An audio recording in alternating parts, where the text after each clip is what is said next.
lip gloss in your pocket, or are you just happy to see me? Both are true. It's lip gloss. I'm thrilled that you're here. I just need, this feels unsettling. I'm not sure why. Okay. I can't take this off the stand, or may I? Freedom. Oh, thank you. Oh, I was worried about that the entire time. So a lot of energy, a lot of GI distress for nothing. So let's get this party started. Okay. All right. I have these amazing skills, like really awesome, and I don't want to brag too much. But if I could figure out a way to transfer these skills into a powerful resume, I would land the most perfect job for me. Let me share with you some of these skills. I can walk into any environment, convention center, airport, restaurant, concert venue, IKEA, and within seconds I know where every single bathroom is. Thank you, IBS. And every single exit, because you always need an escape plan. I can travel down the rabbit hole faster than any rabbit you've ever seen, and I can stay there and set up camp and really, truly overstay my welcome. I can create scenarios in my head, images that are so dark, so intense, and so very frightening, Stephen King would be jealous. I know, it's totally impressive. And many of you might also be familiar with these skills if you live with anxiety. Intense wind.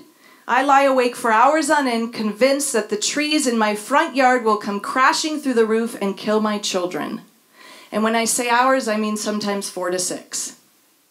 Concerts, too loud, too crowded, too much stimulus for me to actually relax and enjoy.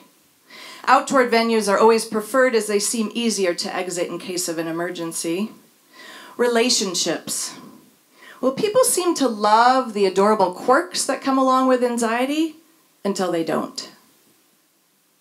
Going out. I often have the desire, I will even shower and get ready, and then I find myself with my hand on the garage door, and I just can't do it. Because the thought of having to drive downtown and deal with the crowds and find parking and then be in a crowded space or a loud restaurant is overwhelming. So I find myself in my pajamas, in bed, watching documentaries and thinking about how much fun everyone else must be having.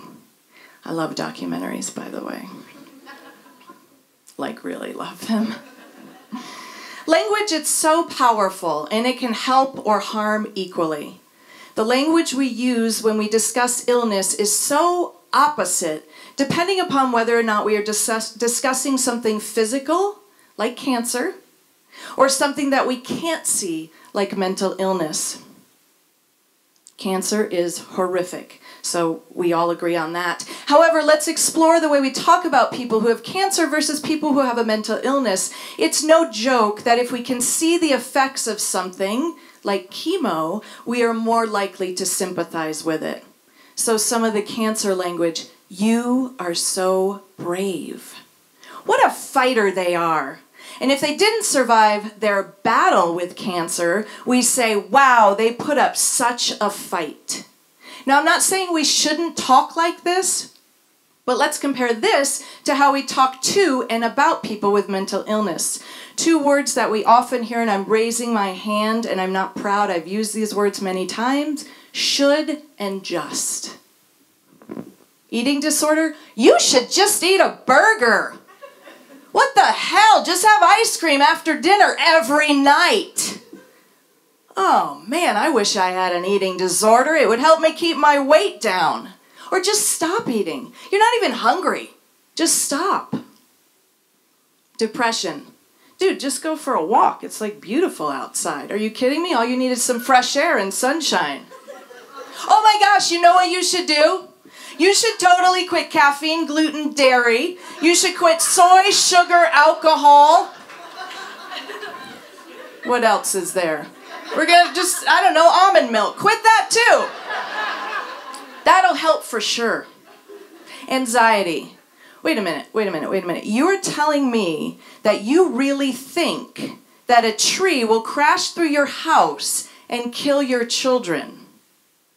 Just stop thinking those thoughts.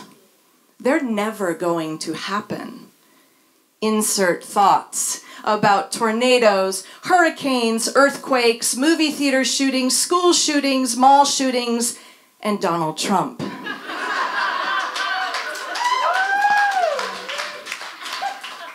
We can talk about that after the show.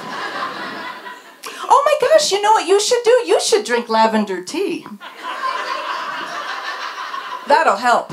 Anxiety is joked about so much in our society that it's become the decaf coffee of mental illness. Almost every romantic comedy has one character who's frenetic and worrisome and rushing about, feeling out of control, and they probably have anxiety. But we make them a mockery, and we laugh along with them, and that, along with every awful anxiety-related meme, cheapens the diagnosis. Because here's the thing about mental illness. Challenges, our stuff, whatever you want to call it. It doesn't matter if you're stuck in your head because you have bipolar, or because you have depression, or because you have anxiety. The thing that matters is that you're stuck in your head and you can't get out. And this is why I choose to share my story about living with anxiety. Yes, it's true, I do in fact joke about my story and my bumps and bruises along the way. And while some believe that we cheapen our conversations about mental illness when we try to add humor to the dialogue, I passionately disagree. I believe so strongly that when we infuse our conversations with a little bit more humor, we actually elevate the human experience, which allows us to embrace the entire human experience.